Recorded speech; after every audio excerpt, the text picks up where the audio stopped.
पंजाब के देहातों में जब कोई लड़की घर के काम करने के काबिल होती है तो घर के बड़ी बुजुर्ग ख़वातीन उसी कोशिश में रहती हैं कि इस लड़की को हर काम में ताक कर दें। सीना पिरोना, खाना पकाना, और अगर कोई लड़की काम चोर हो या काम को बोझ समझे तो उसके मुतालिक सब कहते हैं इनकी हिड्डा विच कम नहीं पिया, इसकी हड्डियों में काम नहीं डाला गया। इसलिए हर माँ अपनी बेटी को हडरामी के ताने से बचाने के लिए अपनी बच्ची को कम उम्र में ही अपने साथ काम पर लगाती हैं। प्यारी बहनों, जिस तरह काम हड्डियों में डालने के लिए एक माँ दुनिया के तानों के खौफ से हर वक्त अपनी औलाद को सिखाने समझाने में लगी रहती है, इसी तरह ज़रूरी है कि हम लोग आखिरत के डर से अपनी औलाद की हड्डियों में नेकी डालें, यानी नेकियों की आदत डालें। बच्चों के दरमियान मुकाबला करवाएं नेकी में सबकत का।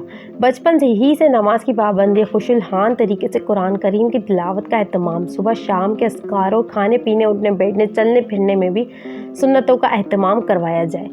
बच्चे को नेकी की इतनी आदत डाली जाए कि वो फिर सारी ज़िंदगी इन आदत को साथ लेकर चले। गुनाह की नफ़रत दिल में बिठाई जाए।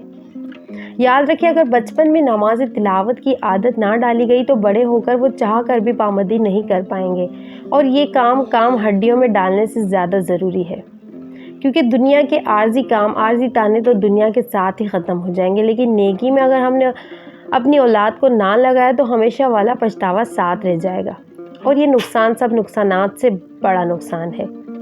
अल्लाह पाक हम सबको अपनी औलाद की नेक तरबियत करने की तौफीक अता फरमाए। आमीन सुम्मा आमीन। आपको ये स्टोरी पसंद आई हो तो चैनल को लाइक, शेयर और सब्सक्राइब करना ना भूलें। सल्लल्लाहु अलैहि वसल्लम।